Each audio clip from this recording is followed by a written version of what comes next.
যেদিন কইছস তুই শরিয়া আইন বিশ্বাস করস না, এদিন থেকে তোর ঈমান নাই, তুই বেঈমান।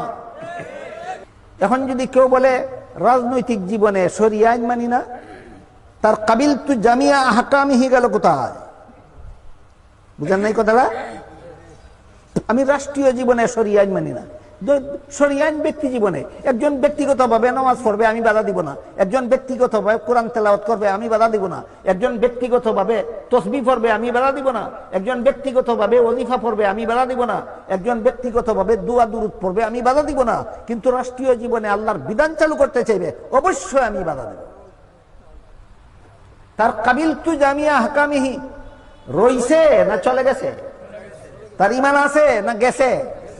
এই গন্ড মূর্খ আছেও বুঝে না, গেছেও বুঝে না, শুধু বুঝে সাইড ফরজ আদায় করছি। ফাদমার সজ্জে খবর আছে নি? সাইড ফরজ তো আদায় করছ, ফাদ্দি সজ্জে খবর আছে। সাইড ফরজ আদায় তো করছিলে ঠিক, 22 খবর আছে নি? তোর তো শুধু ছিল, কিন্তু আসিল, কিন্তু এখন নাই। তুই মুসলমান ছিলে আগে, এখন যেদিন কইছস তুই শরিয়া আইন বিশ্বাস করস না, এদিন থেকে তোর ঈমান নাই, তুই বেঈমান।